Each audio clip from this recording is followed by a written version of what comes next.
Hi! I think we guitarists learn a lot about how to write chord progressions, cadences and how to improvise, but learning how to write a decent melody is not such an obvious part of learning music on the guitar. It is a bit of a neglected child these days, like decency in politics. And that shouldn't be, because it is needless to say that the melody is a vital part of making music. And at the same time, it seems there is a trend going on to avoid melodies altogether and reside to textures and layers where sounds and moods are much more important than a defined and memorable melody. And that sounds beautiful too, but everything that becomes out of fashion will be hip and avant-garde again after a period of time. So in this tutorial I want to share my thoughts and help you to get on your way with writing a notable melody that listeners can actually remember, love and, yes, hate. Now, when writing a melody, we should consider a few rules of thumb that can offer us something to hold on to and at least offers a little bit of guidance. Now, those rules relate to the use of resolving notes versus tension notes, choosing the melodic range, using a motif, use repetition, memorable intervals, and the use of steps, skips and leaps. So let's first look at these helpful guidelines for creating a melody. Now, in a melody over a specific chord, we can use chord tones and passing notes or tension notes.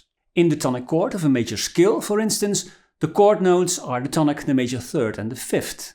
The second, fourth, sixth and seventh are notes that do not belong to the tonic chord and they will cause tension. Now, when writing a melody, you can make use of the difference in sound of these relaxed chord tones and dissonant tension notes. Tension notes generally can be used in two ways, on a weak beat or on a strong beat. Or you could say on the beat or after the beat. Now, both variations result in a slightly different feel. And the difference is subtle but really noticeable.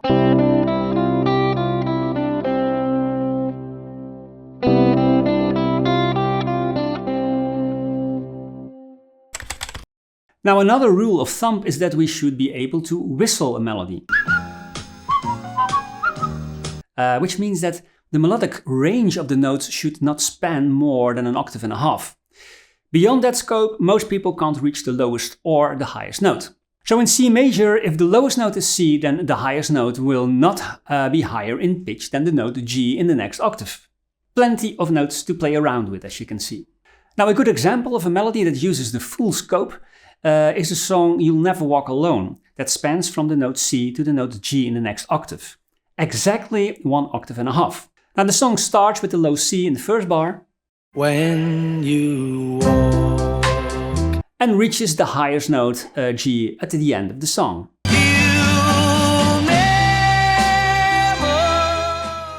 Now, also Katy Perry's Firework in A flat spans from A flat to E flat in the next octave. Now, again, exactly an octave and a half. The lowest note is A flat and present in the verse.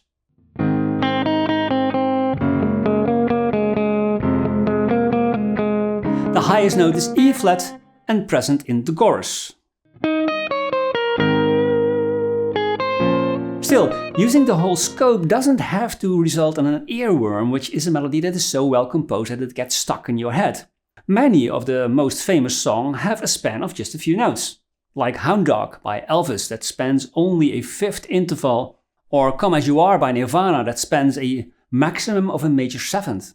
It is just that going beyond the scope of an octave and a half will exclude maybe 80% of your audience from being able to sing your melody. And that is not what we want, or do we? Now, the fourth thing to keep in mind is the use of proper building blocks to create our melody. And that brings us to the so-called motif. Now, the motif is a short musical idea of just a few notes that reoccurs throughout the piece and that is characteristic for the composition. Often a motif has a specific rhythm and a specific intervals. Now, in every lesson about this subject, there's one motif that pops up and every living soul on the planet knows this motif. I'm talking about the motif of the Fifth Symphony written by Ludwig van Beethoven.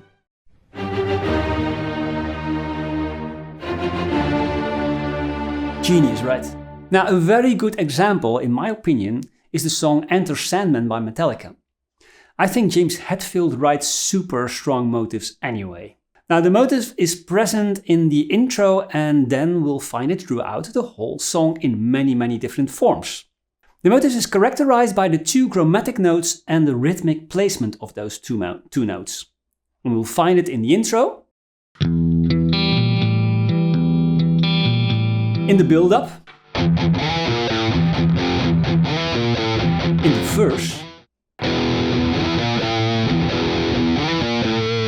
and we'll find it in the bridge, where it is transposed a whole step.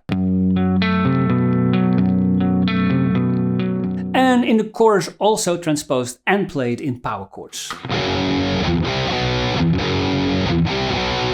And then there is the song Smiles and Smiles to Go, written by jazz guitarist Larry Carlton. Now, as well as specific intervals, as a specific rhythm is incorporated in the motif that is repeated throughout the first theme.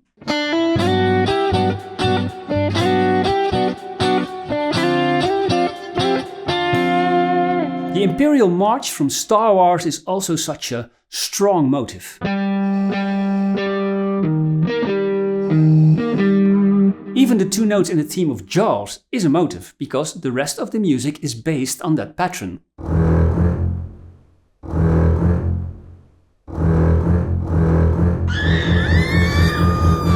Für Elise by Beethoven has a particular motif with chromatism that creates a kind of tension which beautifully resolves to the next notes. Take 5 by the Dave Brubeck Quartet is also such an iconic motif, only now the motif exists of chords, so harmony instead of melody. So instead of a melodic motif, we have now an harmonic motif. So that is possible too. Now this all means that a motif becomes a part of a bigger section, and that section becomes part of even a bigger section, and so on. It is like writing a story with words, sentences, and paragraphs. Structuring your melodic ideas can really help you to compose better melodies. Now during a song, the motif can change in form, and there are 5 ways to do this. And let's take the motif of Beethoven's Fifth as an example. Now we can make an augmentation, which means that we increase the length of the notes. And we can also use a diminution, which means that we are shortening the note values like this. And then we can invert the theme by mirroring it around an axis. And we can also make a retrograde, which means that we play the motif backwards. And maybe the most used variation is transposing the motif to another pitch, which Beethoven actually did. One of the most important things to keep in mind is to provide the listener with repetition. And that is because we humans like repetition. It's the feast of recognition. Well, to a certain extent, of course. For instance, in pop music, sometimes half of the song is exactly the same material in the form of a never-ending chorus, for instance. And it is repeated just below the point that the audience would be bored to death. And we all accept this, and even more, it gets stuck in our head, whether you like the song or not.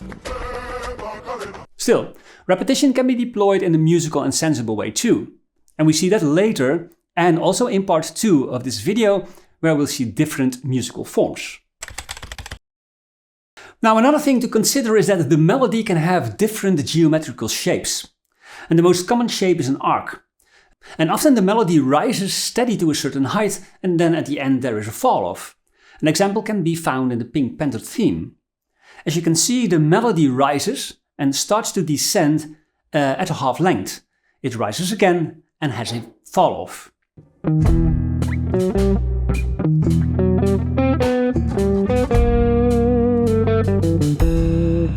Now don't peak too early though, because then you have fired all your guns and the rest is just decaying. At last, memorable melodies often contain a memorable interval. And there are so many examples of famous melodies that start or contain with a particular interval that we immediately recognize. Think of the Fifth of Beethoven that uses the 3rd interval, or the John Williams Star Wars and E.T. theme that uses a 5th interval that in this motif results in immediate recognition.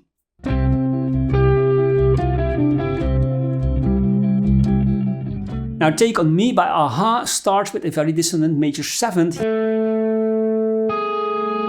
yet it is one of the most notorious earworms on the planet.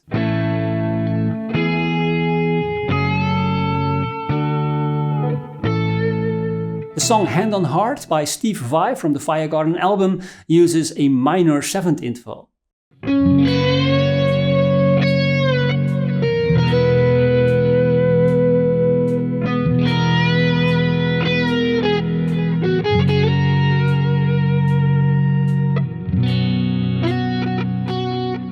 Now, and there are so many more, like the super dissonant augmented 4th, the tritone, in the song Maria from West Side Story.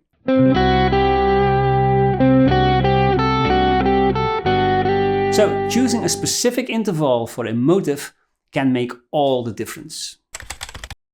Now, when writing motifs and phrases, it is important to be aware of the intervals, as we've just seen, and what the impact is of the different intervals.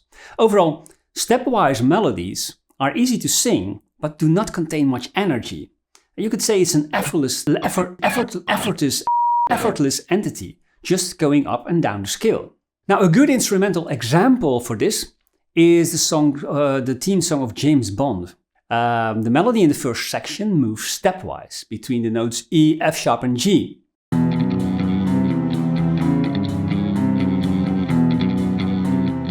This riff creates a certain amount of tension, but with a very low amount of energy and excitement. And this changes when the intro melody ends with a leap from the low E to the major 7th D sharp.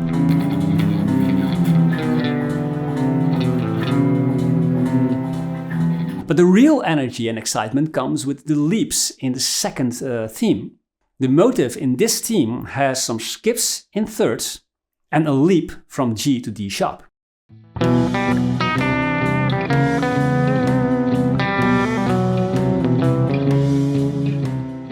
Also, the melodic range is almost an 11th interval. Now, these wide intervals contain a great amount of energy and result in evoking an emotion one way or the other. I already spoke of motifs earlier in this video. Now we're going to see how motifs can be part of a bigger plan to create a full melody. Sting, for instance, uses a very recognizable motif in his song Englishman in New York, written in B minor. It is a specific rhythmic pattern and it has a wide melodic range. It also has some particular intervals, such as the 3rd and the 5th. Let's listen to this motif.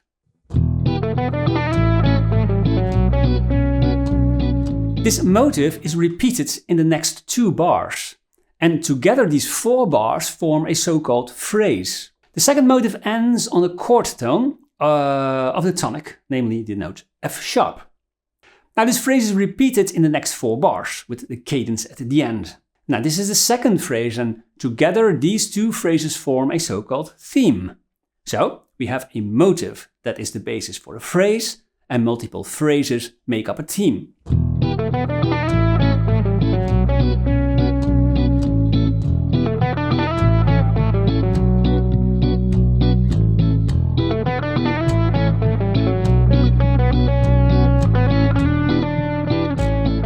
So if we make an often used analogy between writing a story and composing, then a motif would be a word, a phrase would be a sentence, and a theme would be a paragraph. Now, a very common practice is to write melodies in sequences. If you have found a motif or a phrase, you could repeat this exact same idea, but now at another pitch. And we call this a sequence.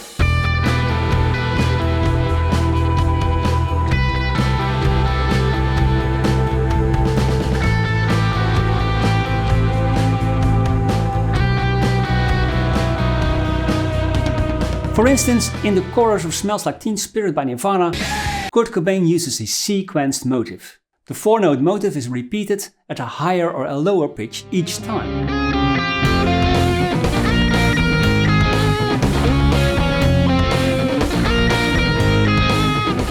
And the strange thing is that we don't experience the sequential melody as a repetition, but much more as a development of the melody. Now the same thing happens in the chorus of the iconic song The Girl from Ipanema in F major. The first motif starts on the tonic of the key of F major and is repeated each time.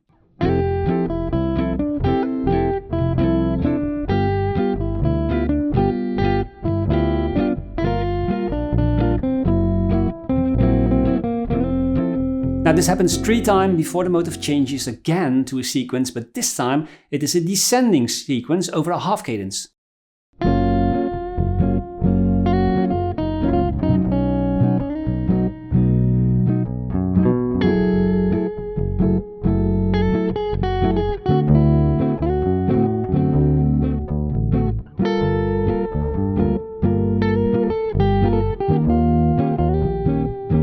Now, as you can hear, this sounds interesting, while the composer Antonio Carlos Jobim only used 2 musical ideas. You could also listen to Joe Satriani's Flying in the Blue Dream to discover the sequence that he used to change to different Lydian modes. Now, in this video we have looked at 2 ways to make the process of writing a melody somewhat easier and more structured. You'll learn about motifs that are part of phrases and phrases that are part of a theme. Now, in this way we can create longer melodies that are coherent and recognizable. And we have seen that the motif is the most important part of a melody and is subjected to tried and tested rules that make the composition process more fluent and logical. In the next video I want to show you 2 important musical forms that are constructed with the things you have learned in this video. Now, these are the period form and the sentence form, and much of the music we hear today is based on those 2 forms. Now, I hope this video was crystal clear for you, and I would like to see you again in part 2, where we pick things up and elaborate. For now, bye.